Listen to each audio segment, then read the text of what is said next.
up, Jesus. I don't mind following you. I don't mind serving you, but you're saying some difficult stuff here, because you were telling me when folks are sliding and dragging my name through the mud, when everybody on my job is talking about me and they really don't know what's going on in my life, when folks I come and serve in the church this Sunday in, Sunday out, get my name on their lips and I haven't said anything, I got to find joy in God. I don't get it, Jesus. How is it that I didn't do nothing to them, but they always talking about me? I'm minding my own business, but they always seem to have their business, my business. How is it that I'm to find joy in God again? He said, don't worry. He said, don't worry. He said, because you need to understand when you have been delivered a second time, that the Negroes and Negroettes won't worry you and bother your blessings. Okay, so y'all missed that second time. What it is, we need to learn how to be delivered twice. See, God saves us 2 times. First of all, He saves us from sin. But when you become a mature disciple, He'll save you from the negative naysayers that don't have nothing else to do with you. And so when we learn that God is greater than anything somebody else says about us, then you can say all you want to say. You can talk about me till you blue in the face. You can ride by my house and see if my car there or see who is parked there. I'm doing what God has called me to do. So He said, don't worry about all of that. He said, because when you are able to rise above the negativeness of your naysayers, your haters, and everybody else, then you will show people that it's not about you. Because the old me about 5 months ago would have pulled over and told you a few words. I would have said some 4-letter words that would not have been Matthew, Luke, or John, but because God is holding me. I can just keep on going, and I'll pray for you, and I'll help you. He says, because when you are able to exercise that level of devotion, you are letting people know you are a true disciple of God. He said, you are letting them know that the sights that you see, the vision you have, are not predicated on your present circumstances, but it's all situated on what the Savior has said to you. And if God has said something to me, and God said it, I believe it, and that settles it. So I don't have to worry about what comes and goes, but I can be rooted on the foundation of God. So after He outlines for them there in verses 3 through 12 what it takes to truly be a disciple, He starts to tell them that once you get to that level of living, you need to stay there. Once you learn to rise above the negative things in life, don't let them start to pull you down with their negative gravitational pull, but stay soaring, that you might preserve that which has been placed on the inside of you. He talks about how we are to be the salt of the earth. And then he says, when you're soaring, once you get up there, I want you to do something to help somebody else. I want you to turn on your light and let your light shine down past what other people say, that somebody else who's coming up might see where you are and then be able to get to where they're trying to go. You see, that's the whole purpose of testimonies in our church. It's not just to tell how God has just blessed us, but it's to tell and to show somebody else that if God picked me up, if God found me a job, if God let me get married, if God let me buy a house, if God let me move out the hood, if God let me get off of Section 8, if God took me from an EBT card to a Bank of America card, then He can do the same thing for you. And He says, it is at that point in time where you need to let your light so shine before me that they might see your good works and glorify your Father which is in heaven. He says right here in this one verse, in these 20 words given to us according to the New King James Version, we will find 7 distinct descriptives on how we can be people that are proudly showing how good our sovereign God is. In this one verse, in this one verse. We're just going to walk this one verse for a little while and then send you on your way on this Good Friday night. He says, you'll find out what you need to be able to truly let your light shine. He says, because to be a true disciple of God, you will learn that you are to have a personal projection of God's presence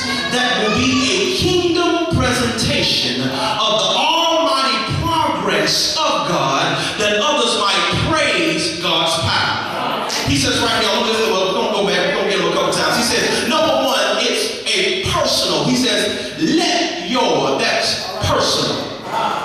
Light so shine, that's projection.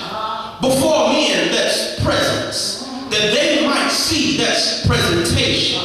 Your good works, that's progress. And glorify, that's praise. Your Father in heaven, that's how. We just gonna be exegetical today and just lift up this one verse. He said, I'm going to go back to it. He says, let your, that's personal. When we give our lives to God, we are therefore by our ways and our actions proclaiming that we are a disciple of God.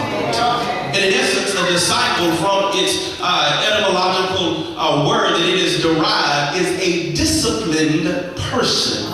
The disciple, or word disciple, is basically comes from a derivative of the word discipline. And the word discipline is spelled D-I-S-C-I-P-L-I-N-E.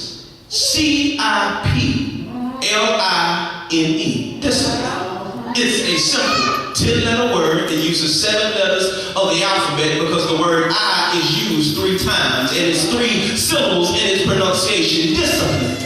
But you will notice that in the middle of each syllable is placed the letter I. D-I-S-C-I-P-L-I-N-E.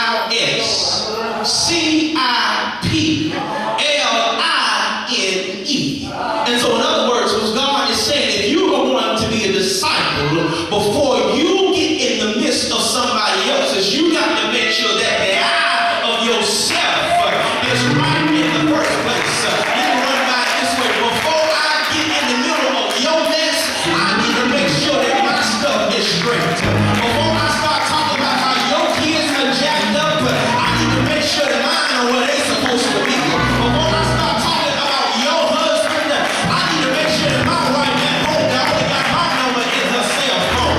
We got to make sure that we got it right on the inside of us first before we get to somebody else.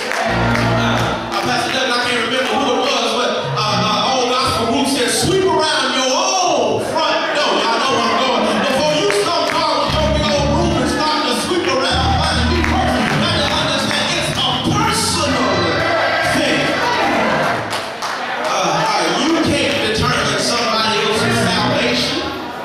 You don't have a heaven or hell to place anybody in. So why you spending all of your time worried about what somebody else is doing? So it says, let your, that's personal. Here it is, light so shine, that's projection.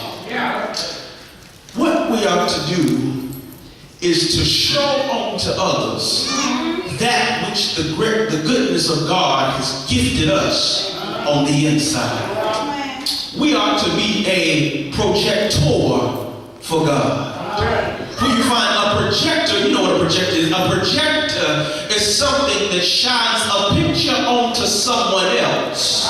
And according to what is on the inside or running through the projector is what is seen on the outside. Quite simply, you can leave here. Some of you, it's a Friday night, might go to a movie. If you go to a movie and they have a comedy that is placed inside of the projector, then a horror film would not show up on the screen. A comedy will show up on the screen. If you go and you find a Disney film, if you go and a Disney film is on the inside, a Disney film is what's going to show up on the screen. I don't care how much you want it. Tyler Perry is not going to show up there because a projector only shows what is being shined through it and placed on the inside.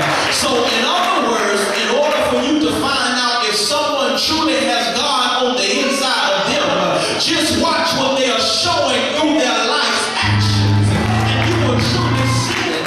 So those people who are always talking negative about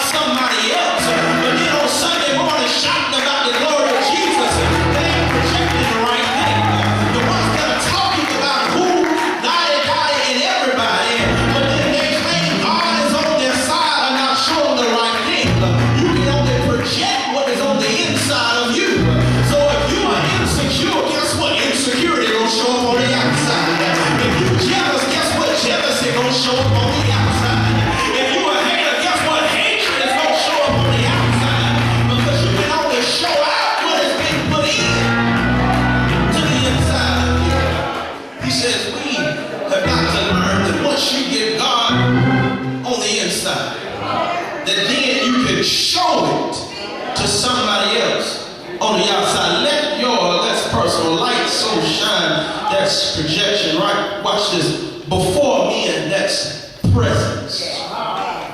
I don't know how it is here. I pastor Chester, South Carolina, a few miles up the road off 77, but I don't know. I'm just going to talk about here. Have you ever noticed, I'm just going to throw it out there and see this. Have you ever noticed that some people only act a certain way around certain folk?